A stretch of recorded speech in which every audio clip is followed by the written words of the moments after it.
Yeah, appreciate you coming in the weight room. It's great to get you in and kind of get to chat with you a little bit about bodybuilding and coaching. I know you just started on with Miranda and what she's got going on, which is very exciting. Yeah, it's been really cool. I've been a client with her for about 7 or 8 months, and then I just joined on as a coach about 2 weeks ago or 3 weeks ago. So it's been really cool. Yeah, and that transition to being a coach, how has that been?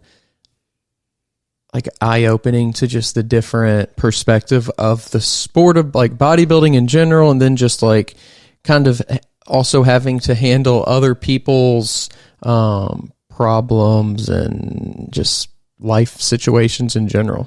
Yeah. Well, so I got my bachelor's degree in kinesiology, so I knew a good amount about the body and exercise science. But I think the most eye-opening thing with coaching is just learning everybody's unique needs. And, you have all this knowledge, but applying it in a way that's effective for each person individually was probably the hardest part. So I started on my own and Miranda coached me through it, but I was, not with Impact yet. So I got some good experience there. And then joining Impact, I had a lot more confidence than I did. So I was glad that I had some experience under my belt. But just being able to tailor to each individual is something that really does come with experience, and it's not something you can study. So you have to just kind of take it every day, at a time, and just learn each day. It's really like the X's and O's of it aren't simple per se, but whenever you compare it to like the psychology side and the human connection side, it makes it seem like it's two completely different avenues. Yeah, absolutely. Absolutely. It's hard too, because every coach has a different approach, and, you typically stick with that approach, but you have to learn when it's more effective to use a different approach. Like I've always been, I guess, more of a softer person, in terms of like guiding people and teaching people. I've always taken kind of that more laid back approach. And I'm very empathetic, and I always want to make sure that people are heard, but also sometimes some people don't respond well to that. So I had to learn as a coach when to push a little bit harder, not in an aggressive way, but just in a way that motivates and pushes people past their comfort zone, because both are important. And it's not that one is better. It's just knowing when to utilize and implement each one. 100%. Yeah. I think that's well said. One's not necessarily better. It's just like what works for who. What actually led you into this world of fitness and like wanting to be a part of this physical world, if you will? It's kind of a long story. I'll keep it pretty brief, but I started ballet when I was 3, and so my whole life I did ballet and gymnastics, and I've always been into those types of sports as opposed to like regular athletics. I was never an athletic person at all, but I loved dance and absolutely fell in love with it. And I actually went to a boarding school in Florida, just to get some better training and to push myself. And I was like, I'm going to be a professional dancer. I'm not even going to go to college. Like, I just want to dance. I want this to be my life. And so I went for 2 years, and it ended up being extremely negative in terms of my mental health, my physical health. I fell into some really bad eating patterns and just was not healthy at all as a person. And so when I came home, I was like, well, I wanted to keep doing something physical, but I couldn't really find what worked for me. So I tried a couple different things. And then I got into lifting in college. And at first I used fitness. Sorry, I'm shaky. At first I used fitness as sort of like just a way to lose weight. And I was really extreme with counting my calories. And I was like, I'm going to go do hours and hours of cardio. And it was just that negative environment. And I didn't really have any role models who were telling me any different. So, everybody I followed on social media or just people in my life also just use fitness as that. And so I just had a negative relationship with the gym, and I used it for the wrong reasons. And then I started getting into weightlifting, and I started to become a lot more passionate and really listen to Miranda. I asked her for advice because I've known her forever. And she helped me kind of get a more strength-based, I guess, plan. And so I started weightlifting, and I always told her, I was like, I never want to compete. I don't want to be big. Like, I don't want to be bulky. I just want to be skinny and fit and whatever. It was just ridiculous. But then as I got more into it, my mindset completely changed, and I realized that, you know, building strength and growing was something that I was so passionate about. And I went to one of her competitions.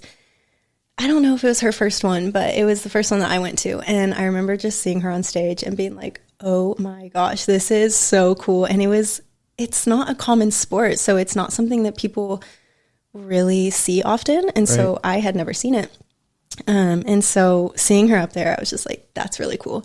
And even after that, it took me years to actually hire her as a coach, and she finally convinced me. But, you know, I think I had to grow more as a person before I started competing, and I wish I would have started sooner, but at the same time, I wasn't ready mentally.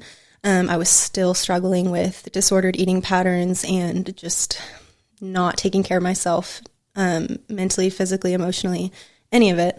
So once I was finally ready, I hired her as a coach, and I was like, if I'm going to be paying you and everything, like, I want to go all in. You know, I want to invest in myself, and I want to see if competing is for me. And so I did my first competition, and I realized that I do love it so much. So it's interesting how when you do get into the weight side of things, I feel like it can become this like addictive thing. Because you can see, and you can like, just the feeling from it, like even in one workout, you kind of like feel like that pump, or you feel just like you feel more powerful and stronger. And you can get that a little bit too. You know, I have some running and some cycling, actually Peloton cycling experience. And you can kind of get a good feeling from like completing a run or a hard workout like that. But I think there's something different about weight training. I agree. I think, you know, for some people, they do like the kind of like that runner's high, or the high that you get from cardio. Personally, I never felt very connected to that. And with strength training, I think I liked it just because, you know, you go in there and you put your headphones on, or you do whatever you need to do, and you're just so in the zone. And for me, it was just an escape. And it was like, you know, you do get to see progress, and sometimes it takes a long time to physically see, but the mental part of it happens pretty quick for most people. And I see that in my clients all the time. They're like, you know, I don't notice any physical changes yet, but my mentality and my mindset has changed so much, and just the way I view myself and my confidence. And I don't know, it's so cool because it's so much more than just looking strong or looking buff or lean or whatever your goals are. It really is that mind to body connection, and it's a way to just go and focus on yourself and know that, you know, you're in there pushing yourself for more than just the physical results. Yeah. I mean, I had or I guess I'm still currently kind of in this period where I'm not working out. I can't work out as much. And I kind of like working out and lifting weights the last almost like 9 years now. I started to feel like that confidence grow, and then I think it just becomes like part of you in a way, so you don't necessarily recognize that it's there. It's just like that's who you are and that's who you become. Yeah. But over these last 2 months or so, of not being able to do that, I've noticed the difference. Like I don't know why or what it is. I don't know if it's just like this, you know, because every day you go in and you complete a workout, it's like you achieve something. It gives you that sense of, I can do something, like I can have control over something, and I can work hard at it, and it's my thing. Like I'm doing it for me. Like all those things go into it.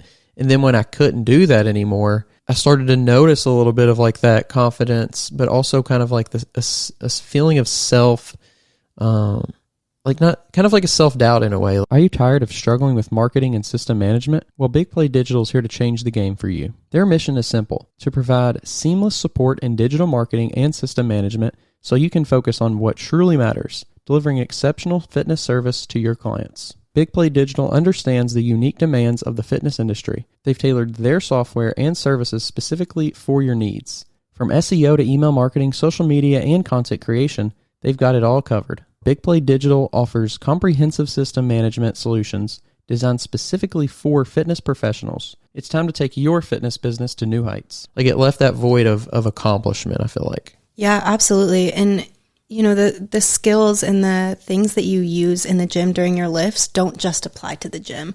And that's something that I think the gym is used so much for self-growth. And so when you go into the gym and you're disciplined and you're working out and you're pushing yourself, like you'll find yourself doing that in all other aspects of your life as well. And so when you don't have something like that that's forcing you to do it almost, it's hard to find the discipline to do that outside of the gym. And like I noticed that so much for me is just the self-growth that came with it. And I never, I pushed myself in dance but I was more talented in dance, and weightlifting isn't something that you're talented in. So if you want to see the results, it's not about talent. It's about how hard you push and how bad you want it. And so when you're in the gym and you're putting so much effort into yourself, then you also put that effort into the things you do outside the gym and the achievements that you make. And seeing those results come from hard work in the gym gives you more confidence to work just as hard outside the gym and get results in all other aspects of your life as well. It's interesting that you have that past of dancing, because I actually had another bodybuilder on the podcast a while back, maybe a month or so ago, and they had that similar background of ballet, and that's what they thought they wanted to do. And can't remember the exact story, but somehow they got out of it. It just wasn't right, or something happened, and they kind of mentioned, like, even though it was like this negative experience towards the end, those things that they built up during that time of like discipline and of the just the hard work of it all, it kind of transferred over into the next stage of life as well. Yeah, it absolutely does. People, since I did have a pretty negative experience toward the end, people are always like, well, do you regret going to that school? And every time I'm like, no, I don't, because yes, it left these issues that I had to deal with for 10 years after I left, and they still affect me to this day.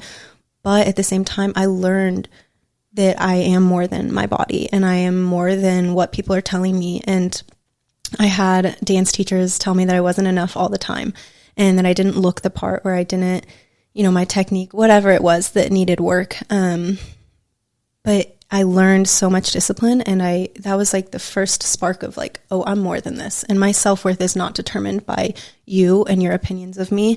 And ballet is a really weird sport because it is so focused on the way you look, just like bodybuilding, but in a much different way. But yeah, the things I learned there, and I was really young when I went. I was like 13, so I was just a baby, like I was a child.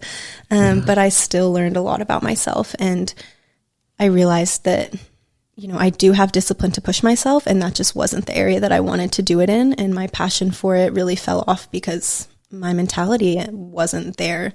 But a lot of the things that I learned in dance, and just the discipline that I had to, practice for 6-7 hours every single day, it did absolutely carry over into bodybuilding. But I will say I had a lot more discipline during like prep and just with lifting than I ever did with dance. It seems like too, I mean, even just like going to have that life experience at that age, it's such a crazy age, right? I mean, that's when so much is happening, so much is changing. Yeah. Like you're kind of like discovering more about yourself, personality, who you want to be. Yeah. And also like I feel like a lot of times too, like who you don't want to be comes out in that time period too. So it's like this balance of almost like the devil and the angel on your shoulder, and you have to kind of like figure out as such a small kid, like, okay, this is how I have to go through life. And even though I have the ability to like ruin things, like you're not going to do it. And then, you still have that like kid in you that's saying like, okay, well, you don't really have like a ton of responsibility. And then it's just such a weird time to like take that on and go to the links of like moving away and like having, I feel like a lot of the ability to create yourself in whatever way that you would want to. Yeah. I mean, I remember I went for the summer first, and they did kind of like a summer intensive type of thing. And so I went there, and it was sort of like a 3-week long audition. And then after that, they told you if they wanted you for their year-round program or not. And I remember I found out I got in, and I was like begging my mom to let me go. And she was so hesitant at first because I was so young. And it's pretty much like college. You go, and we were doing online school for a couple hours a day and then just dancing and training the rest of the time. But it's weird because at that time of just being 13, I was like, I know exactly who I want to be. And I was like, I'm going to be a dancer, and it's that, you know, I had to go through those experiences to realize that I really had no idea who I wanted to be, and no one does at age 13 usually. Right. So it's finding out who you are, but also finding out who you're not. And I realized that in my heart, I wasn't supposed to be a dancer, and that it wasn't for me. And if I wouldn't have gone through that, I never would have known. And so you have to push past your comfort zone and go do those things to really realize, like, okay, either this is or this isn't me. But I also think it's such a beautiful thing that I went through those experiences, because I did discover that that is not who I wanted to be. I didn't want to be someone who was constantly trying to fit a mold.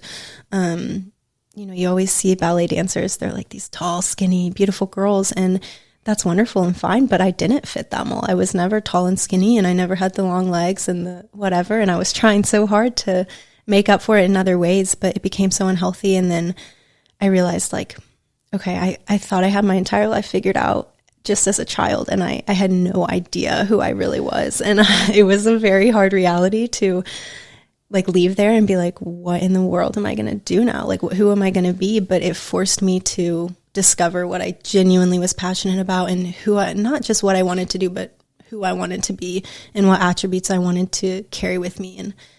And I obviously ended up applying those to bodybuilding, but it's weird because you think you know what you want, and you have no idea until you go through something that forces you to really see and figure it out. Yeah, and it's almost crazy to even think that from anybody's angle, like an adult, a teacher, a kid, that a 13, a 14, a 15, whatever, like even getting into, like, you know, graduating high school, that anybody really knows what they want to do. Right. Like, you've had no life experience yet. Like, you might have these preconceived notions of what a certain job is, or what a certain sport is, or whatever, but realistically, those aren't like the day in and day out trials and tribulations. Now, maybe you kind of had a little bit more of that with, you know, with the experience you had of kind of the day in and day out, but like, even to say, like, hey, I want to be a doctor when I grow up, or I want to be an astronaut, like, those are fun things to, like, think about. But to set your whole life on this track and to almost, like, put all your eggs in that basket, and then having that, like, explode or implode, either way you look at it, it would be just, like, shocking. Like you said, like, what am I going to do? But in reality, like, even if your life blows up at, like, 25, you know, it's like, oh, you still have 60 years, 70 years, 80 years, however long, to figure out, like, what, like, to live, like, to do things and to experience. And I was talking to somebody in here who had gone through, who was it? They had gone through, like, several different career changes and things like that, and they were finally like, oh, this is what I'm supposed to do. And I think that's, especially in today's world, that's okay, and that's, like, easier than ever to be like, oh, I just got out of college with this degree, I don't really love it, let me go try something else out. You know? Yeah, and it can be so scary because, you know, as you grow up, you have these life experiences that make you see things from all different perspectives, and it can change what you want to do all the time.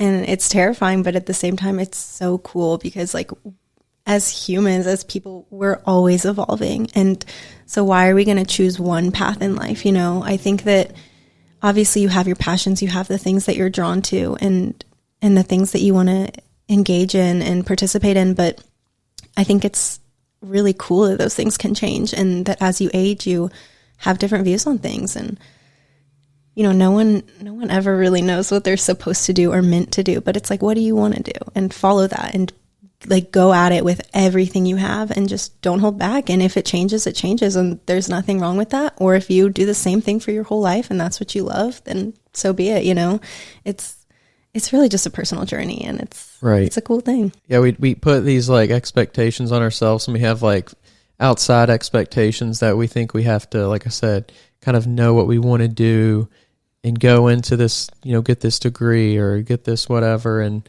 you know, settle down at this age and do this at that age. But it's just a different time now. Like, I think there's still great things, and there's still, like, reasons to have some sort of route, like traditional route for people, just to, like, have something. But I think there shouldn't necessarily be, like, a pressure to only follow that route. Yeah, I agree. I mean, we're asked from such a young age, like, what do you want to be when you grow up? And it's like, I don't know, you make up something and you might end up being that, but probably not. And even if that's your plan, like, gosh, I used to be so big on like, I wanted to plan everything out, every aspect of my life, not only in terms of like my job, but like relationships and when I should be, in a serious relationship or married or whatever it is, or when I should start a job. And that is just crazy because I think as a society, it's so common for people to have these like timelines, but it's like nothing happens the way it's supposed to. And something's always going to come up that's going to get in your way, but it's supposed to happen, even if it doesn't feel like it in the moment. And most of the time it leads you to actually finding where you're supposed to be. And everyone's path is different. And like, that's something that I think most people just still have a hard time accepting, but it's like a lot of people don't even know what they want to do until they're 50, and that's okay too, Yeah, 100%. I mean, it's funny you mentioned like, what do you want to be when you grow up? And as a kid, like I was never one of those rational kids that was like, I want to be a dentist, or I want to be, a construction worker. I was always like, I want to be a basketball player, like I was never that kid that had like a realistic plan. I was just out here shooting basketball in the garage, in the driveway. But that's how I was too. My mom would ask, and I would always tell her I want to be a princess. So for the longest time in my life, my answer was always a princess. And you don't get to choose to be a princess. But it's weird because you have no concept of reality even at that point in your life, and yet people are still asking you what your plans are, and it's wild. Well, something interesting, people will always be like, what do you want to be when you grow up? And you tell them something like, great, right? Mm-hmm. It's like, I want to be a king, or, I want to be a princess, or I want to be an astronaut, or the president. Mm-hmm. And then you like grow up and you still have those like same aspirations, maybe not like a king or anything, but like, I want to be a CEO of $1 million company. Mm-hmm. If you say that at like 16, like you're getting laughed at. But if you say that at like 6, it's like, oh, that kid's got it all figured out, planned. He's going to be the next, Elon Musk. But the older you get, the more people like crap on your dreams. Yeah. Yeah. No, that's true. And especially in bodybuilding, like it's, if you tell people I want to be a bodybuilder, like imagine a 6-year-old saying that, you'd be like, oh, haha, but it's like, and people still don't understand bodybuilding, I think, in that aspect. And people are still just now learning like really what it entails. But like, I think it's funny that you say people kind of like shit on it, because I've experienced that, and not necessarily in a super negative way, but just that misunderstanding and like lack of knowledge about why do you want to do it, and why do you get into it? And everybody thinks it's like for the physical part of it, and they're just like, oh, you just want to look really, really cool and really lean. And you're like, well, I mean, that's like a very small part of it. Yeah, don't get me wrong. It's gnarly to see your body change like that. Yeah, but like that is not what it's about. Like everyone who, and not just in bodybuilding, in life, in your job, like there's a deeper why of why you're doing it and why you're so passionate about it. And it's hard to explain that to people sometimes. For sure. Yeah, then you have like I feel like a lot of negative stereotypes just in general about bodybuilding. Mm-hmm. It's like, of course you're going to have people who are close to you who maybe have like the best intentions with those kind of negative views. Yeah. But then you have like just a ton of other people who are just going to be, oh, you just want to look this way, or you only care about what you look like. All the things that come along with bodybuilding just in general, it kind of adds that layer of almost like you have to even put your head down more and like put your headphones on even louder. Like, it's just, you almost have to separate yourself from so much of that. Yes. I mean, like I said, I never had really anybody come at me with a very negative attitude about it, like in my circle or in my support system. But I had a lot of people question it, and you're right. A lot of people think that it's a very selfish sport. But really it's not. You do have to be selfish in terms of making sacrifices and having the discipline. Like I had to say no to a lot of things when I was in prep, just because it wasn't what was best for me and it didn't serve me at the time. But I learned to be extremely selfless in the way of like, that you're doing this, yes, for yourself, but not for the reasons of, vanity or, because you have like a super high ego or something. It's more so you're doing it selfishly in terms of you are proving something to yourself, and you're proving that you're capable of pushing yourself to the limit, and not just on show day. Like that's what people, you know, in bodybuilding, you really only see show day being presented. But that's one day out of usually like a few month-long prep. And it's like, people don't understand that until you try to explain it.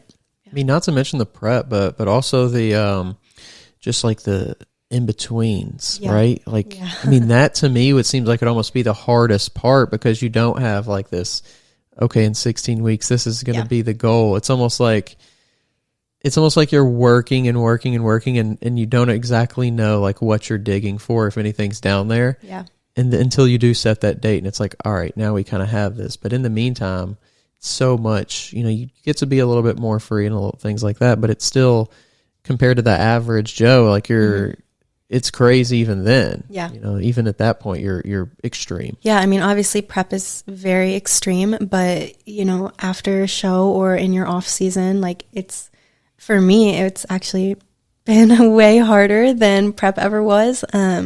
Just because, like you said, you don't have a goal in mind. And even if you do have a date, like right now I have plans of competing about a year away, but like that's a year away, you know, right. It's so hard to visualize it and to see it. And I mean, prep was hard, but I found that it's so much easier to have discipline in prep than without prep. And it's just as important to have discipline when you're not in prep. So it's a very hard balance. I've struggled immensely with it. I thought like, oh, I had so much discipline during prep and I did so good and I made myself so proud that like I'm going to be able to carry it over, you know, and I had this idea in my head, and then you step off stage and it's, you know, a couple of days after and it all sets in and you process it. And then I was like, okay, now what? Now what am I going to do? Like and it makes it so much harder to follow a plan when you're not actively prepping for something. For sure. So it's a struggle. Because you have a little bit more of that freedom, and it's like, to me at least, I feel like it'd be harder to be like, okay, I can have a donut today. So it's like, all right, I can have one. But then if I have one, then I'm thinking, I can have 5. Or just like, I can have one tomorrow too. Yeah. And then that turns into like just a habit. Like, oh, we're getting donuts every morning now, you know, for 2 weeks, 3 weeks. And you're like, oh, wow, that one thing, because I had a little freedom, turned into this, I don't want to say problem, but it turned into this habit. It turned into this, like, now I have to beat this new habit. So yeah, for me, I feel like it's almost easier to go and be like all in and be extreme about something, because it doesn't give you that little, it's like that little, it's almost a trick, right? Yeah, it is.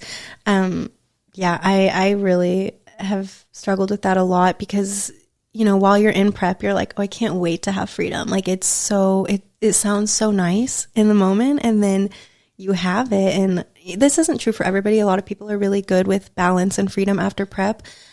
I was not. I'm still not. And, you know, this is my first one, so I'm trying to give myself some grace, but it's so hard because, like, I would fall into that pattern of like, okay, if I'm going to eat like crap, now's the time to do it. But that's not true. And I've never been good with balance, even though I do believe in balance and I know that it's important.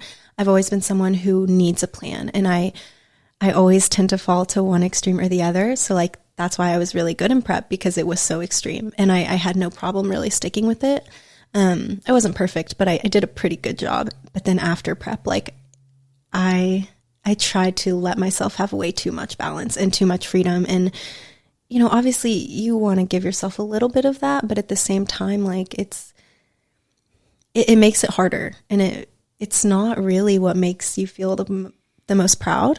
And it's hard to differentiate between those two things. Yeah. Talking to really, you know, long-term bodybuilders and people who have achieved, you know, the Olympia stage and things like that, it's kind of a similar thing to what they say. A lot of them say, at least, is like, if you do kind of like go off the rails, it, like you said, it makes it that much harder to get back into the swing of things. If you kind of have of a more, it's almost like you're still like strict on your program, but that program is now telling you can have this, like, this treat, if you want to call it that. You know, it's not like true complete freedom to where you can eat whatever you want any part of the day and it doesn't really matter. It's almost like if we can create It's almost like if you do the same program in a way, but you just add a little bit extra in. Yeah. You know, are you struggling with the common challenges of marketing and managing systems? Well, let me introduce you to our new sponsor, Big Play Digital Solutions. At Big Play Digital, they specialize in helping fitness professionals like yourself overcome these hurdles. Their mission is simple: to provide seamless support in digital marketing and system management so you can focus on what you do best, serving your clients. Now here's the reality. Many of us fitness professionals find ourselves spending more time on administrative tasks and marketing efforts than actually working with our clients. It's time to change that. Big Play Digital has the perfect solution. First, they create and execute effective digital marketing strategies tailored to your needs. From boosting your online visibility, attracting the right clients, and boosting retention, they've got your back. SEO, email marketing, social media marketing, content creation, they've got the expertise. But that's not all. They also offer comprehensive system management solutions. Their business management software, specifically designed for the fitness industry, streamlines processes, automates administrative tasks, and enhances client communications. More time, less hassle. The result, a more streamlined, efficient, and profitable fitness business that can compete effectively in today's digital landscape. Sounds like the solution you've been looking for, right? So if you're ready to take your fitness business to the next level, I encourage you to connect with Big Play Digital Solutions. They'll tailor their services to meet your specific needs and help you succeed. Don't miss out on this opportunity. Empower your fitness business with Big Play Digital Solutions. Connect with them today. Are you looking for a supplement company that can help take your fitness game to the next level? Look no further than All Sport Pharmaceuticals. Their cutting-edge supplements are scientifically formulated to give you the edge you need in the gym and in life. Whether you're looking to build muscle, increase endurance, or boost recovery time, All Sport Pharmaceuticals has you covered. And with a wide range of products designed for people of all levels, you're sure to find the perfect supplement for your needs. So why wait? Give your body the support it deserves with All Sport Pharmaceuticals. Visit their website today to learn more and start achieving your fitness goals. Yeah, and I mean, that's exactly what reverse dieting is after a show. It's finding that balance between, you know, you're still following a plan and you still have structure in your diet and in your training, but the structure isn't as intense or isn't as severe. And, you know, that's why it's important to keep a coach too after prep. And I tried to listen to Miranda as much as I could, but I'm not going to lie, I didn't do a great job. And yeah, it's hard, but reverse dieting and off season it really is just as important as prep, because that's when you grow and that's when you put on the muscle. So the next time you prep, you are in a good place to cut again. And it's a year round thing. It's never ending. And there's always something you can be doing to follow a plan. But like you said, still kind of work in that freedom. So it's freedom, but still in a structured way. And being around her and like being just around like kind of her community, and I guess now your community as well, but like, does it make it, not in like a negative way, but does it make it almost like a little bit different of a challenge to be like, hey, these are the things that I want to like kind of go off the rails on a little bit, but I know that now that I'm like a part of this, and I have these people that are kind of like not watching me, but you know, they're watching what you do in a way. Yeah. Does it make it a little bit more of like a pressure to stay on that? I don't know if I would necessarily say it's like a pressure to do it, because the community that we've built is so supportive no matter what. So it's not necessarily a higher pressure, but it is, you know, you want to show up for yourself so that other people can show up for themselves. And it's leading by example. And I don't know, it's hard because I always, like, one of my big things with growing my social media was like, I don't want to show just the perfect parts. So like I do try to show the real and the ugly and the raw parts of it. And so it's almost like not necessarily feeling pressure, but also just being yourself and showing them like, this is not easy and it's not perfect. And then also reaching out for support when you need it. Like, in all of our team calls, Miranda will ask us, like, how are you really? And I use that not as like pressure to say like, oh, I'm actually really good, you know, and like lie or try to tell them what they want to hear. And this is for impact in general for clients and everybody. But it's, you know, saying like, this is really what's going on. And I don't know, you have this sense of responsibility for your community, especially like, not only as a part of it as a client, but now as a coach for me.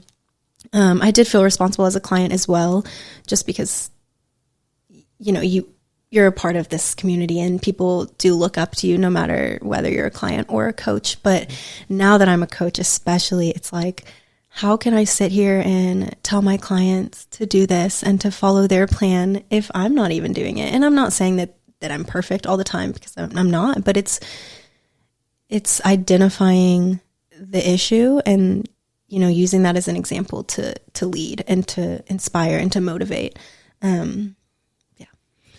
You know, she mentioned that too the last time that she was here, talking about how are you really doing? And I think that that's an interesting thing to say, because I think it gives people permission, you know, because I think a lot of times in social settings, it's like, hey, how you doing? You know, good. You kind of like don't think about it, but it kind of gives you that permission to like, it shows that this person like isn't just asking in that way. It's like a true check in. It's like, hey, how are you really doing? If you had to like, absolutely, you know, if you know, what are the words in your head telling you, like what's your self-talk right now? What are your beliefs right now? I think that when you give somebody that permission, it's a little bit different of like, it just kind of turns your brain into a different position. Yeah, absolutely. And not only does it give you permission, but sometimes like, I don't even know how I'm really feeling until I'm asked that, you know, and I'm asked that with the intention of genuinely knowing. And like, she'll ask me that, and, you know, before the meeting, I'll be like, okay, I actually am doing pretty good. And then it's like someone asks you out loud and you kind of process through and you're like,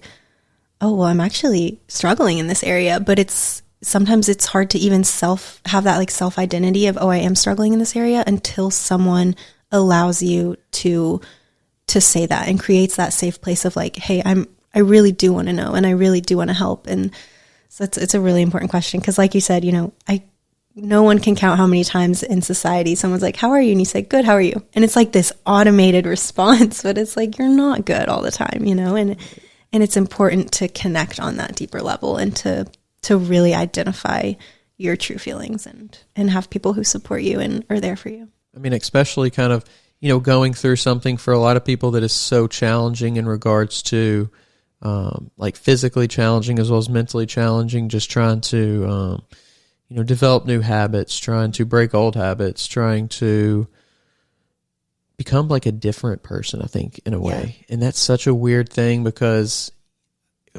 at least I've heard so many people so many times say, you know, people don't change. And I think that is a very true statement in regards to people don't change without kind of something that forces them to change, whether that's, you know, maybe it is an internal thing too, but like it has to be a willingness to change. And whenever you're going through that, it's just like a lot of the world doesn't understand, because it's like, it's not a common thing to do that. Yeah, I agree. I mean, I think that, you know, you are kind of born as who you are, but that's not to say that you can't change your perspective or your view or your actions or how you treat people, how you treat yourself. All of those attributes, people absolutely can change. Like, I know that before I started prep, you know, I was still in a better place mentally, but I thought I knew who I was. And I changed more in the past year than I think I have in the past like 5 or 6 years. Like, and it's wild, because you know who you are, but at the same time, like you said, those experiences that you go through, they really do change you. And I think when people say, oh, you know, you can never change, you are who you are.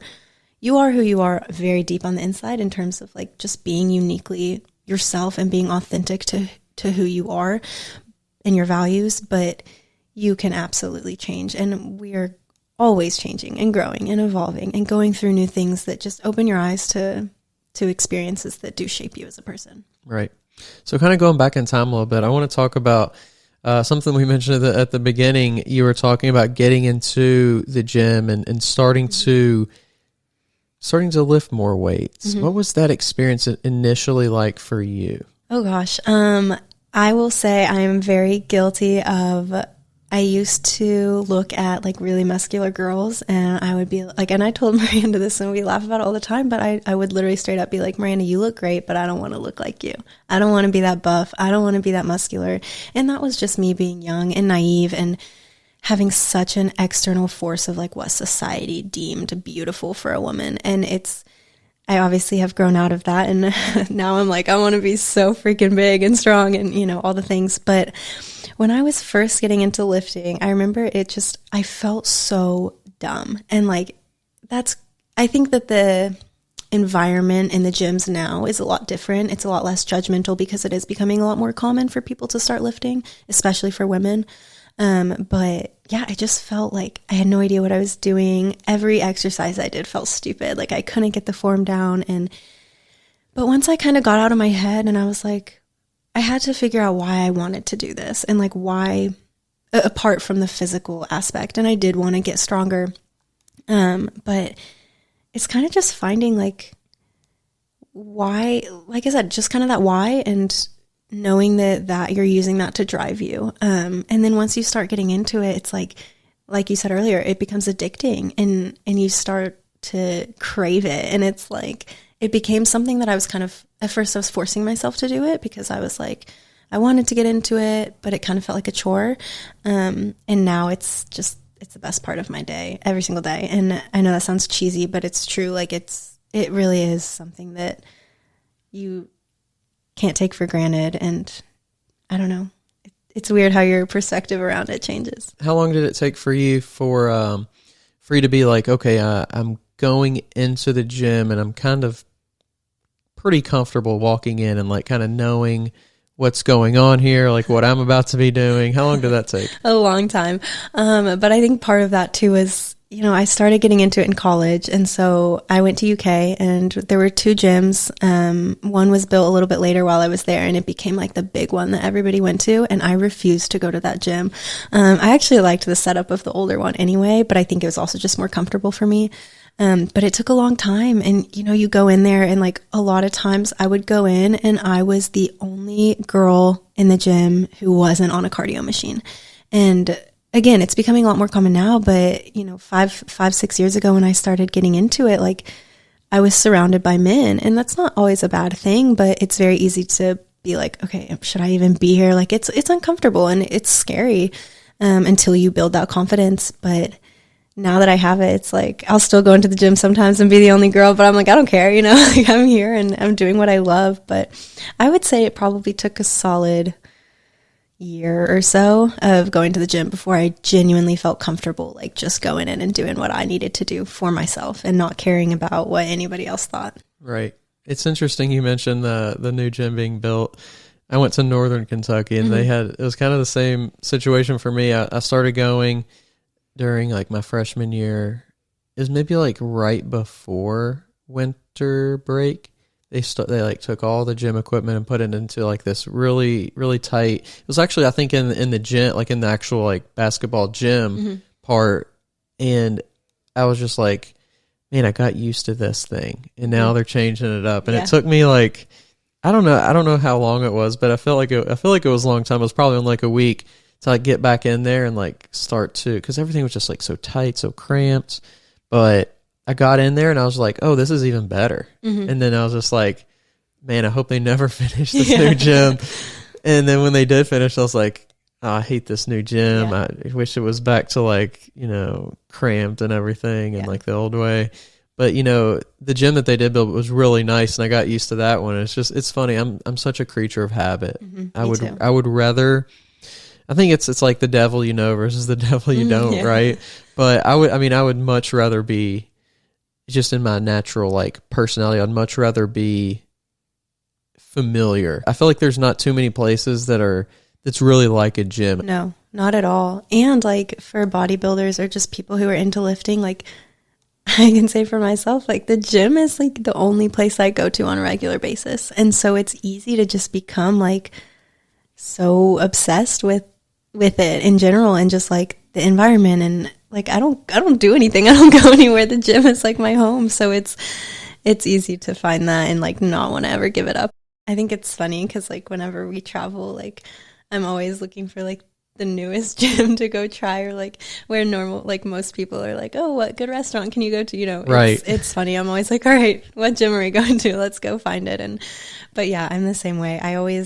It's fun to try new gyms and new environments and just like have those experiences. But I always find myself missing my home gym. I'm like, I can't wait to be back. It just like becomes your community. And like, I don't know, I was talking to someone about this the other day, and I was like, I forget that like the whole world, the whole population isn't into fitness, because it's what we surround ourselves with, and we become so immersed in it.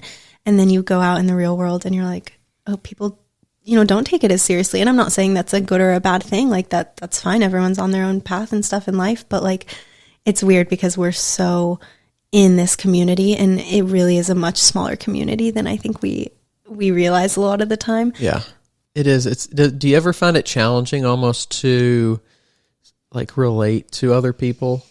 Yes. I've never really been someone who needed a lot of friends. I like my close friends, and I would rather have, a couple good quality friends over a big group of people. So that's how I was in high school and college, and that's how I am now. And I never had anybody like stop hanging out with me because I got so into fitness as a lifestyle, but I will say it naturally kind of happens to most people, just because your priorities are different. And again, no judgment on people who aren't in it. It is a very different lifestyle. So especially, in college, I still did the whole, college experience. I went out a lot, and I did have a lot more, I guess, fun, if you will, like socially. But after college, like when I started grad school, my circle of people became a lot smaller, just because I was so into it, and I kind of stopped doing a lot of social things. And sometimes I'll find myself like missing it a little bit, but I still have the opportunity to go, especially now being in off season and stuff. So I'm trying to take advantage of that. But at the same time, like most of the time I just don't want to anymore. And it's, it doesn't serve me the same way that fitness and bodybuilding does. And so I will say, like, I did lose some people in my life, but not in a bad way. It's just your priorities change, and there's no hard feelings, and there's still people that I love to connect with when I see them, but it's very different because it's just not common, and it's hard to find people who have those same goals and same perspectives as you.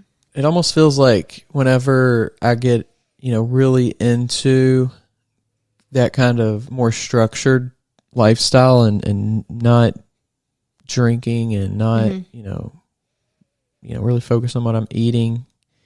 It's almost like, I never thought about it like this, but it's almost like when other people try to start going to the gym. It's like I have to make that same effort to be like, okay, let's go do something, normal, if you will. Like, let's go and do the, Top Golf or whatever it is. Like it's almost like you're making the same effort that somebody else would be to like go to the gym. It's for us, it's like, oh, let's go do something quote normal. Right. Yeah. That's a good way to put it. It's, before you get into fitness, it's almost like that part of it is forced, and now it's almost like the other, it's flip flopped. But yeah, I agree. I don't know. I've never been I guess I was pretty social in college, but I also was just, I don't know. I didn't know who I was in college. And so once I had that newfound sense of self-identity and really figured out who I was and what I wanted, it changed a lot. And like, even not being in prep, like I'll still find myself saying no to a lot of social situations, just because as much as I do care about like still staying in touch with those people, it's like a lot of times I don't want to do it. I don't want to go. And at first I was like, I used to give into peer pressure really easily. And like, if my best friends were like, come on, you have to go, you have to do it, I would be like, okay, fine. But you're right. It was like, you have to force yourself to do it. And now luckily I'm in a place where I'm like, it's okay to be selfish, and it's okay to say no to those things because it's not what's best for you. And I had to learn that throughout prep. And then I've carried it over into my off season now. And it's just, I still, like I said, find myself being like, I don't want to go. And luckily most of my friends are very understanding of it.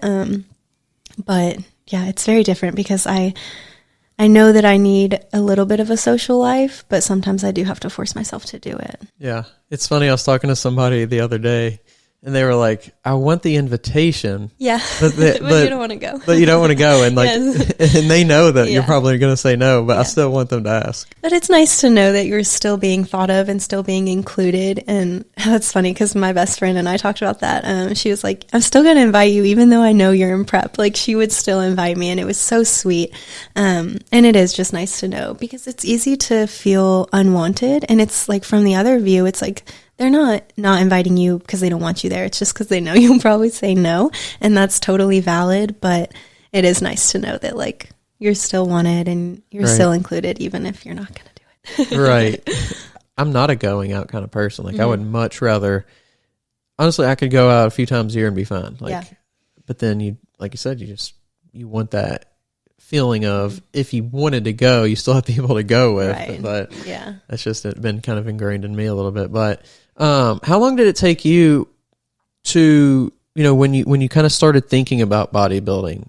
How long did it take you to finally be like, okay, this is something I actually want to try? And what kind of sparked the final decision on that? So like I said, I had been around it because I saw Miranda do it. And so she's married to my brother. And so, like, I've known her for years, and I always saw her do it. And I don't even when I decided I wanted to hire her as a coach last September, and she had been trying to get me to, but I just wasn't in a place financially, mentally, physically, just all of it. I wasn't ready. And when I finally signed on with her, I remember on our call, she's like asking me, like, what are your goals? And I had thought about competing, but it wasn't until she, like, really asked me that. Kind of like what we talked about earlier. Someone has to ask you to bring it out of you. And it's like, sometimes you don't even know until you answer. But she asked me what my goals were, and I was like, I want to compete. And it was just so flat out, like, and she was like, oh, really? And like, we were both surprised. And I was like, wait, I think. And then I was like, yeah, no, I do want this. So I don't know. I think I just really needed someone to believe in me too, because I saw it and I watched it from afar. And I always thought it was so beautiful and just unlike any sport I had ever seen. And I was always interested in it, but I never thought I could do it. And my entire life, I have struggled with self-doubt, and I am my biggest critic. I am the biggest voice in my head saying, like, you can't do it. You can't do it. You'll never make it. You'll never be good enough, whatever it is. And so I had her, like, she's been my biggest supporter, and she was the person who really pushed me and who was like, you can do it, So I needed that. But then it's funny because, external support is so important, but you have to find the internal support to actually carry through with it.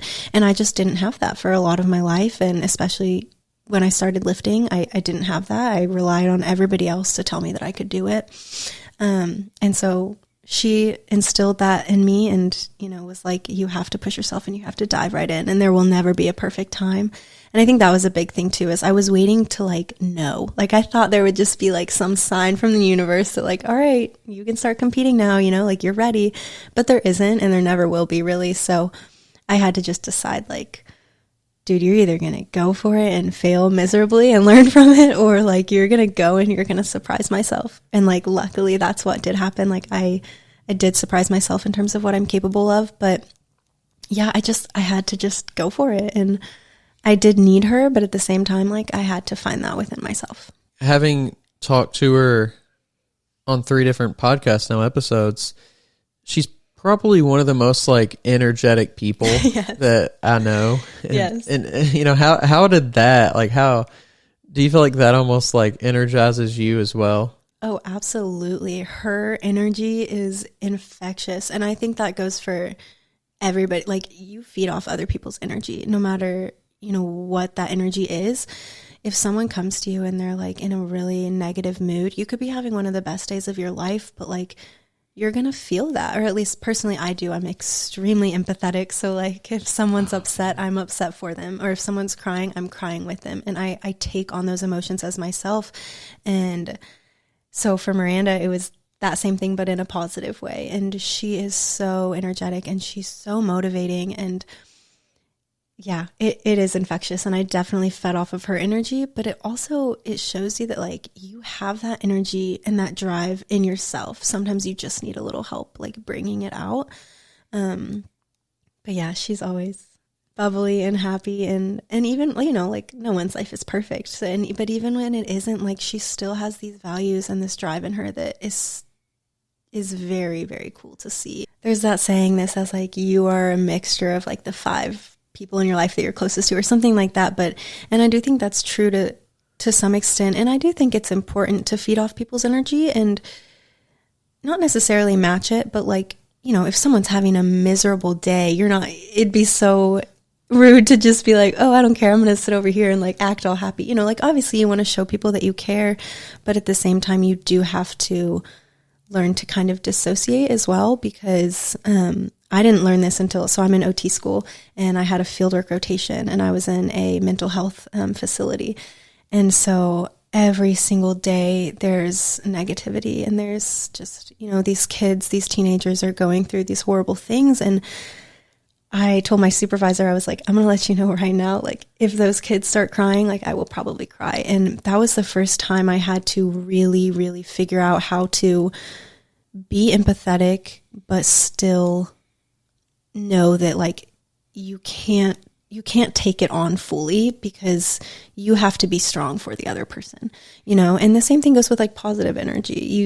You want to feed off of it. You want to acknowledge it and validate someone else's feelings, but you also have to stay true to who you are. And you have to be able to differentiate when it's okay to do that and when you need to for yourself, not take that on, you know? Right. Yeah. And I think it comes with a lot of like almost being able to manipulate yourself a little bit, you know, like learning how to do that. Like, you know, physically, how can I maybe control my breathing in a different way, or, you know, posture's a big one. Like there's things that you can actually do to improve, or, you know, hype yourself up or get yourself more calm. Like there's things that you can physically do. And when you know those things, I think it kind of gives you a little bit more power in those regards. Yeah, I agree. You have to be able to have control over your emotions in order to fully take on someone else's emotions. And you have to know that like, even though you're going to show up for someone else, you have to show up for yourself too. And it's a hard balance to find. And I think it comes with experience. So you mentioned OT. Yes. Is that like, do you know exactly kind of like what you want to do with that? Is it still kind of like, what am I going to do with that? Yeah. So I didn't even know I wanted to do occupational therapy until I was in school. I started out with a major in special education. And then I found out about OT and I was like, oh, this is super cool. So I decided to go to grad school and I am finishing it. I'm in my last like few months of it. So I definitely need to decide what I want to do. I'm not sure. I was really set on pediatrics for a while, and then I had my rotation in mental health, and as emotionally draining as it was, just because it's so hard to see such young kids like go through these experiences in life that are just so horrible. But I will say, like, I'm extremely passionate about mental health, and I think about those kids like every single day of my life, and I don't know. So we'll see, but that's what I love about OT is there's so many different careers and so many different fields you can do. So if you get kind of burnt out or tired in one, like there's a million other things you can do with it. What other rotations have you done? So I did a lot of like 1 week ones. So they do 1 week in a lot of various settings just to kind of get your feet wet in those. But then we did 2 12-week ones. So those were the long ones. So that's when I was at the mental health facility. And then my second one, I was at a lymphedema clinic. So I learned a lot about that too, which was really interesting. And I honestly didn't think I was going to like it. I was like, this just isn't me. But I did like it's very scientific. So I was like, I don't know if that's really my jam, but it was really cool. Cool. Getting to interact with people like that in that different way, but like just human interaction in general. How do you feel like you kind of like pull from those experiences and use them when you're coaching? Yeah. Well, I mean, just like you have different clients in terms of OT and the patients that you serve there, you have different clients in coaching, and everybody is so different. And that's what I continue to learn, that like, just like you choose different treatment interventions in OT and you have to tailor to each person's individual goals, you also have to do that obviously in coaching and with each of your clients. And it's not quite as I don't know, I guess like meticulous is in OT, just because like you do have to have that scientific and like you have to be very careful and cautious with the way you're treating, because it's very significant, I guess. But it's the same. You have to figure out what drives a person. You have to figure out what motivates a person. You have to figure out the best approach to have in terms of how you choose to lead and how you choose to implement different strategies. So it carries over a lot, and just having the people skills of knowing how to address someone's issues, how to address concerns, how to answer questions, when to ask for help. Like I have to go to Miranda for coaching, or I would go to my supervisors for OT, and knowing that you're not going to know everything in any aspect of your life. Any person in any job is never going to know everything. So you also have to just make that promise of like, I'm going to continue to educate myself and learn for my clients as well. Yeah, I think that's initially when people, I think, get into things, especially out of school. I think the typical idea is like, oh, I've learned everything in school. And then you get out into the world and it's like, oh crap, I kind of didn't learn that much at all, really. Yeah, it's crazy because you go through so many classes. And I mean, honestly, like I think I've maybe used information from like 2 classes at UK. In grad school is a little bit different because it's so specific to what you're actually doing. But yeah, most people, it's like you have all this knowledge thrown at you. And even in coaching too, it's you do all this work on your own to learn a million different things, but it's knowing like how to apply it and when to apply it, and then just making it unique to every person. So within the coaching aspect, what do you try to do to kind of keep up with or to continue learning? I mean, is it a lot of like courses that you do? Is it just general like conversations that you have, or what is it? Well, a lot of it comes, like I said earlier, from like experience. But other than that, I listen to podcasts, I watch YouTube videos. If a client has a question about something and I literally have no idea, I'll Google it, but I'll make sure I'm learning from reputable sources and, evidence-based articles and whatnot, just to make sure that my knowledge is comprehensive so that I can best serve my clients. But, I could sit here and study and listen to podcasts all day, but you're never going to know everything. So you just have to make a promise that you're not going to like lie or tell your clients some like half-assed, advice when that's not what's best for them. So you have to go and just continue to learn. And I think people have a fear of like telling someone I don't know. Yeah, you're right. It's hard because like when you ask someone for help and they say, I don't know, you're like, okay, that's fine. Just like, if you can figure it out and let me know, that'd be great. But then when it's yourself, you have this expectation and this standard to know everything for your clients, but they're understanding and they know that you're not going to know everything. And sometimes you have to learn together and learn from them. But yeah, it's so much more important to acknowledge and accept that you don't know something and to go make an effort to actually learn it than to just try to give some BS answer. And, that's not helping anybody. So kind of getting into the bodybuilding thing again, when you finally decided like, hey, this is going to be the thing I'm going to do, we're going to get into a prep. Mm-hmm. What were some of the thoughts and some of the feelings kind of going through and that you experienced? Oh gosh. I felt all the emotions during prep. I had days where I felt like on top of the world and I felt like I was the absolute best version of myself. And then I had days where I was like, why am I doing this? Like, there is no point. I'm going to fail. And again, that self-doubt just started to creep in. So it's hard because you feel everything and you're also so in tune with yourself. Like, right. Not only physically, obviously physically you learn like what foods work with your body, what don't, but more importantly, like you learn how to navigate your mentality and your mindset. And I did so much mindset work during prep, and that's never something I cared about really before. I always tried, but like I never really dedicated myself to it. But I just told myself like, screw the self-doubt, and no one's going to be confident all the time, but it's knowing how to get out of that and to pull yourself back in and say, you know what, you might not feel like you're going to win or you're going to do good or whatever, but like show up for yourself every single day. Let yourself feel all the emotions, whether they're good or bad, but don't dwell in them. So that was a big thing. I've always been bad about Like if I'm upset about something, I will let it affect every aspect of my life and I will like hyperfixate on it. And I have a really hard time pulling myself out of that. But with prep, I had a lot of practice of just being like, okay, you processed it, you sat with that emotion for a little while, and now you're going to push it away and not necessarily ignore it because that it's just going to come back up later. So you do have to deal with it and process it. But then you have to just be like, all right, we're moving on. We're going to move on. We're going to figure out what can I learn from it. That's a big thing is you have to just ask yourself, you have to make everything a lesson. And I definitely did that in prep. In prep, you know, it's always push, push, push. And it's like, there is no room to pull back. And then also trying to manage my clients, prepping myself and school.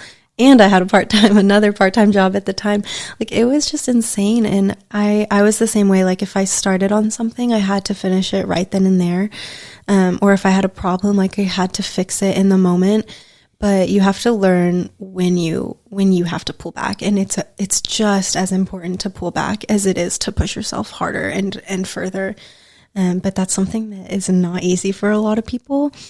And I also am so guilty of like, if I went to the gym, and I'm better about it now, but there's still some days like if I go to the gym and I have a bad lift or I just like it's just not a good time. And like, that's frustrating because the gym is like I said earlier, it's my favorite part of my day. You know, you always want it to go be a positive experience, but that's not the reality. And if it wasn't, I would come back and I would like find myself being like in a negative mood to the people around me or like laying in my bed for hours after because I'm like, just like, I don't know, so fixated on like, oh, it was so negative and there's nothing I can do to turn it around. And like, it would eat away at me.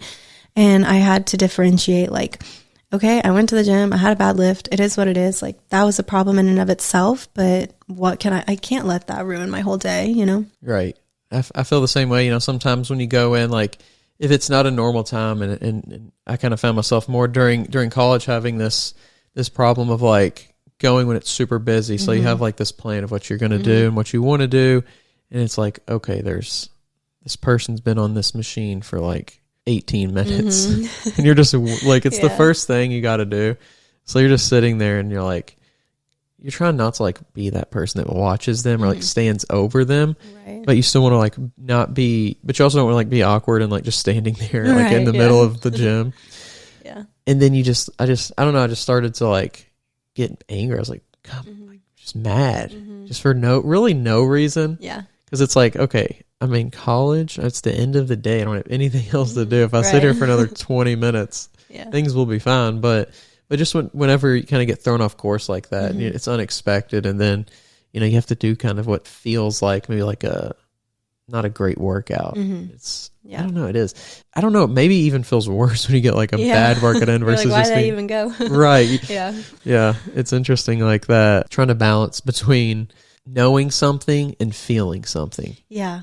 Looking for a supplement company that's as serious about your fitness goals as you are? Allsport Pharmaceuticals is here to help. Their top-of-the-line supplements are designed to help you get the most out of every workout with ingredients that have been scientifically proven to enhance performance and recovery. Whether you're a seasoned athlete or just starting out on your fitness journey, Allsport Pharmaceuticals has the perfect supplements to help you achieve your goals. Plus, with their commitment to quality and safety, you can trust that you're getting a product that's both effective and reliable. So what are you waiting for? Take your fitness game to the next level with Allsport Pharmaceuticals. Visit the website today to learn more. This podcast is sponsored by Smoking Gun Coffee, a veteran-owned coffee company that strives to give back to those in need. Don't forget to use code TWR10 for a 10% discount at checkout. Yeah, no, that's a really good point. I actually talked to Miranda about this recently. I was like, in my head, I can tell myself like all these things that are realistic. But when it comes down to it, like I can say it over and over and over again in my head, but sometimes I still don't listen. And it's so hard to find like to actually process it and apply it. 'Cause you know that like something's not the end of the world, but it feels like the end of the world. And like those emotions. And that's all that matters. Yes. It's like you have to be logical and like follow that more sometimes than like how your heart or your emotions feel. And both are equally as important, but you have to know when it's like, okay, this is not the end of the world. You're being dramatic. Like just be logical and realistic and process through it. Right. because it's weird because it's almost like a chicken or the egg kind of thing, Yeah, right? Like right. your thoughts can control your emotions, but also the other way around. Yeah. So if you can master even just one of those really well, like you can almost master the other one just kind of by, you know, just because, but knowing where to start, knowing how to do that, and just it's so tricky. You know, like you said, you can be like, okay, I know, like if this wasn't if this I was looking at another person right now and they were telling me what I'm experiencing, and it was, you know, I could give them advice, I would tell them this. And so you can give advice sometimes really well, but taking it from yourself is just like it seems like it's impossible. Yes. Yeah. That is the hardest thing. I'm so guilty of that even to this day. Like I will give advice to my little sister or to my friends, and then I'll be in like a similar situation where that advice needs to be applied. And I'm like, I will not listen to it. I'm so hard-headed and I'm so stubborn. But you have to kind of take a step back and have that perspective of like, you have to treat yourself like someone you love. And I have always struggled with self-love, and I'm so quick to give love to other people and give advice to other people and want to help them and just make sure that they're taken care of. But you have to do that for yourself first before you're fully able to do that for something else or for someone else.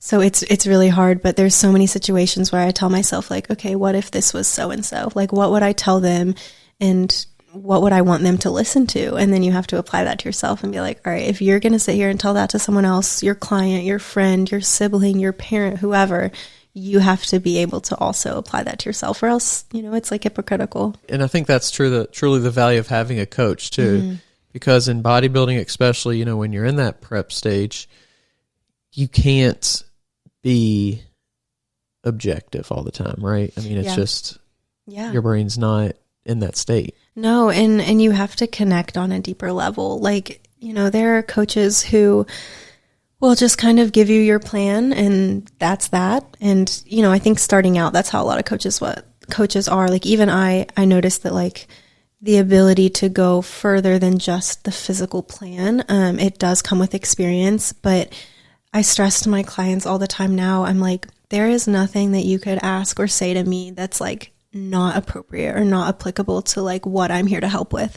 And I always want to make that so clear because, you know, objectively, yes, you want to give them a great plan that's going to help them see results. But really at the end of the day, like you want to be a mentor and a friend to that person first, in my opinion, because having that deeper relationship and really fostering that connection is what's going to instill the confidence in those clients to say, okay, like, yeah, I can stick to a plan, but I also like, I'm strong and I'm motivated and I'm kind and I'm, you know, you want to instill those values just as much as you want to teach form and macros and all of those things. Yeah, 100%. So tell us a little bit about your first show day. Show day was crazy. I had no idea what to expect. I think most competitors, their first show day is just like an array of emotions. I got no sleep. I fell asleep from like 10 to 12 the night before. And I remember I woke up at 12 to go pee and I laid back down and my eyes did not shut from midnight to when I woke up at like 5 a.m. So I was like exhausted, but I also was like so energetic just because you're running on adrenaline and all these emotions. But show day was crazy. My favorite part was probably the first time I stepped on stage, because I had stepped on stage like to dance, but it was such a different feeling. And I think I was expecting it to be more similar to that. But it wasn't at all. And it's so crazy because, well, I had a couple other competitors under Miranda, so it was really nice to not do it alone. I think I would have not had as good of an experience as if I was the only client up there on that day. But so I had other people to support me, which was I'm so grateful for. But yeah, stepping on stage is just like a surreal experience because you can't see anything other than the lights. And like I was shaking like tremendously. And then you walk out and you do your little, 10, 20 second routine and then it's just over. And you're like, what just happened? And like people say you black out on stage, and that is 100% true most of the time. I definitely blacked out the first time, and then, you go back out for comparisons and whatnot, and it gets a little bit easier each time. But like, I don't know, it's a really weird experience. And it's also crazy because afterward, like once you kind of have a little bit of time to like process, you immediately start thinking like, what could I have done better? And it's weird because it's hard to just be happy for yourself, because especially when it's your first show, because you know that you're not going to be perfect. Like, it's your first time doing it. You're going to make a lot of mistakes. And even having like good outcomes and doing better than I thought, like right after show day, almost probably like 2 or 3 days later, I was already looking at like my pictures and videos and being like, ew, why did I do that? Or like, I wish I would have done this, or here's a muscle imbalance, or, it's a weird feeling because you want to soak it all in, but really it's 24 hours, not even. And then after that, it's just back to normal life. And it's like, you have to process it, but it's just such a small part of it, but it's also such an important part. And it was really cool. At what point did you decide that you wanted to switch to a figure? Yeah. So I wasn't really when I first went to Miranda, before I did my bikini competition, I told her like, I'm not really sure which division I want to do, but bikini is just the one that I would like see more on social media. I was a little bit more drawn to, and also like realistically thinking, I was like, all right, it requires the least amount of muscle mass, and for it to be my first show, like I knew that if I wanted to do figure or another division, I would have to have a much bigger growth period. Which was fine, but personally, like, I just really wanted to compete, and I was like, I loved bikini. I thought it was so beautiful. And so I did that, and I have no regrets. I did absolutely love it. But I think for me, Miranda also was a big part of it. She was like, you need to do figure, like your body composition, you would just do really, really good in it. And so that was one thing, but I also wanted to do what I wanted to do, and she wasn't like pressuring me by any means, but, it just kind of like forced me to think about what I truly wanted. And so I started looking more into figure, and I liked it. I liked bikini, but I was so focused on shrinking, and even my like growth phase wasn't a big growth phase. Like, I put on a little bit of mass, but it wasn't anything crazy. And then I don't know. I was like, I want to grow more, and I want to try something new. And I also like, I kind of went into it either way, as like, I want to do both at some point in my life, just to see if I do decide to like take it further. And I know that now that I do want to take it further, and like compete in the national level and hopefully get my pro card. But I want to give myself the opportunity to compete in both bikini and figure first at a regional level, and then kind of decide for myself which one I like more. So who knows, after I compete in figure, I might be like, I hated it and I want to go back to bikini, but I don't think that's going to be the case. I already love figure. So. And when you kind of decide, like, and I think it's different because, you're kind of trying to figure it out too, but at what like level does like competition play a role in it? Or what level does like the outside aspects play a role in it, if that makes sense? Yeah. I mean, I think pretty much from the beginning, I think it's hard because, some people compete just to do it once, and that's perfectly fine. But then some people compete for that higher sense of competition and taking it to that next level. For me, I pretty much knew that it wasn't going to be like a one-time thing. So I knew that I wanted to take it further, but I didn't really know until I did it. If that answers your question. Right. Yeah. And, I think figure is such a unique one because it has like, it's almost like that middle ground, right? Don't get me wrong. Bikini was challenging, and it was, I had to push myself, but at the level I did it at, like just at a regional level, not a huge show or anything like that, being natural, all of those factors, like it just wasn't as challenging. And so for figure, I was like, I want the challenge. Like, I want to see if I am able to get that big and to get that lean and to have that shape. And you're right. I think all bodybuilding, every division is so beautiful in and of itself, but I do love figure because it is still feminine, but in a way that's more powerful, in my opinion, than bikini. And again, I have so much respect for every single division, but I do really like the presence that figure brings to the stage. It's more, I feel like, of like a traditional bodybuilding with like a more feminine aspect. Yes. And it's like, so I feel like it's very athletic too. Yeah, it is, because it's like the broad shoulders and the big back, but then it's like you have that X shape, and it's, I don't know, it takes a lot of aspects of like different areas that you have to focus on to get that balance, Yeah. Is that something too that, like, knowing that this is going to be a little bit maybe longer of a road to get where you want to go, is that something that kind of keeps you more like mentally involved in it too? Yeah, it is. I think that, and again, everybody's reasons for competing are just as valid. But for me, if this was something that I knew I was just doing like a couple times, maybe once, like I would not be as invested, and I don't think I would give it my all. Or maybe I would, but knowing that like it is something I want to do really well in and take to that next level and make a career out of, in addition to like OT and coaching, I think that it instills a much deeper drive in you, or at least for me personally. I can't speak for others, but yeah, I don't know. It's like, I never used to compare, like I would always compare myself to, more lifestyle people. But now that I'm in like the competition and bodybuilding world, like I'll find myself comparing my stage pictures to like pros, like at the Olympia. And I'm like, that's crazy. But at the same time, it's not a bad thing to compare yourself to, and it forces this drive in you that's like, I want to do that. Like I want to be that good, and I want to show up like that. And it's really cool. Like I've never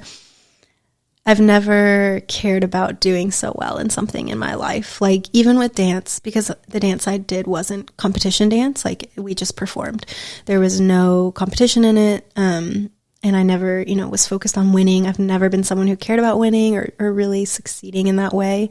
But with bodybuilding, it was the first time that I was like, I know it's not about winning, but like I want to win, Well, I think too, because it's, whenever it is a competition, it gets laid out into like you're number one, you're number two, you're number three. So I think it puts this, and especially in this world like bodybuilding, where it's kind of all on you, right? Like you do all the work, you take care of checking all the boxes. There's not like a large staff behind you like there is in other sports. There's no other players to, pass the ball to. Yeah.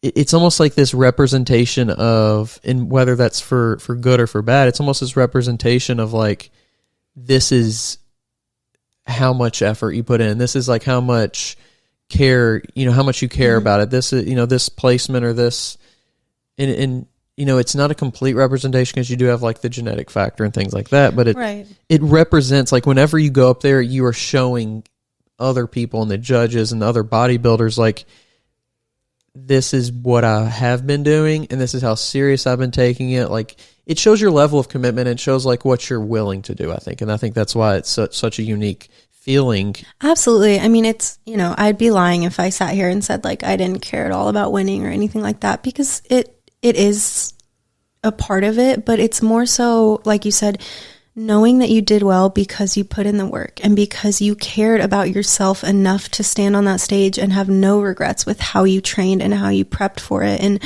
I mean, it can be a very lonely sport because, like you said, you don't have a team. Like, you might have other clients prepping alongside you, but it's not a team sport where you can rely on other people to get the results.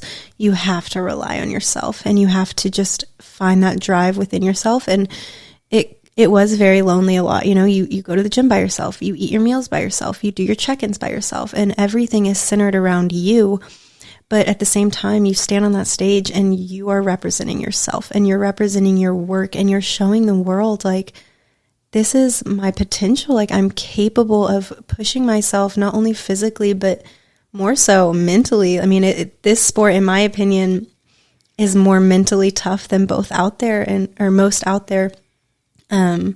So it's cool to see it all come together, and yeah, you stand up there and you're just like, no matter what place I get, like, I did this. And you have such a respect for everybody else. I think it is such a respectful sport because, even when people beat you, it's like, you can't even be upset because you're like, they put in the work and they deserve it 100%. And you have nothing but respect for everybody else standing on that stage. And you just know that like everybody just pushed themselves so hard to be there. And it's really cool. It's a very unique sport because I think it's even more than a sport, right? It's like it's a way of life. It's a way that you have to live. It's a lifestyle that you have to almost totally incorporate if you want to be successful at it. Yeah. I mean, you do, and it takes over your life. It really does, especially when you're in those few weeks of prep before your show. You make so many sacrifices every single day, and you have to have that discipline in every single aspect of your life. And it's a hard thing to accept, but there is no balance. Whereas like in a lot of other sports, you go and you train and you do your workouts, but then you also have a life outside of it. But bodybuilding really is your life when you're really in it. So it is very different than anything else out there, I think. Yeah. And it's weird too, because it gives like average Joes, if you will, like this opportunity to hop into something like that at an age, like, in your 20s or, for some late 20s, 30s, to where like you can't just be like, okay, I'm going to turn pro in basketball. Right. So I'm going to start when I'm 26. It definitely takes like almost a person, I feel like, who has an extreme personality. Mm-hmm. It's cool because I think younger kids are starting to get into like lifting and bodybuilding more, which is really cool to see. But also, about the other thing you said, like it is such a special sport because really anybody can do it. There is no, I couldn't go and sign up for a women's tennis, or softball, whatever it is, like, and just go pro and like just start doing this sport. But for bodybuilding, like anybody can do it if you have the drive, and it's not about talent or fitting a certain mold or whatever. It's about the hard work and the dedication, and everybody does it for different reasons, and whether those reasons are to just do it once and experience it, or go for your pro card, or go stand on the Olympia stage, or whatever it is, like it's just as important, and everybody has the same amount of respect for you, and it's no other sport is like that. For sure. That's why I think, I've got into it really within the last, 13, 14 months really, and it's been a blast learning more about it. And I remember going to my first show, the Kentucky Muscle last year, and I was just like, I kind of had talked to some bodybuilders, but I hadn't gotten into the sport yet. Mm-hmm.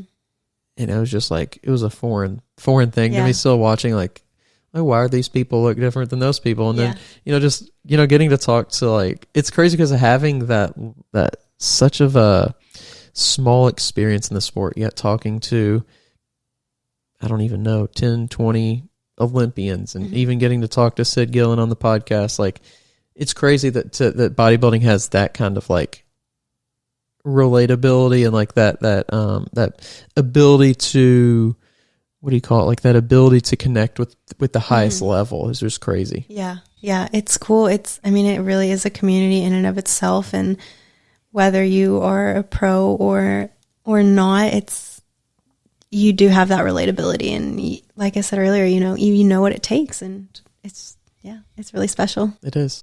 I really appreciate you coming in and kind of sharing a little bit about yourself and your journey and within it. Yeah. Well, thank you so much. I'm so thankful for the opportunity, and it's really cool. So thank you. Absolutely. And if you want to, before we head out, share any social media or anything like that. My social media is just Marcalley Defler. That's my Instagram. And I'm always just trying to share as much as I can on there and be real with everybody. So that's my biggest thing is, I always want to help. And if one person looks at my social media or anything I share and like gets something from it or relates to it in any way, then I've done what I wanted to do. So I appreciate all the support though.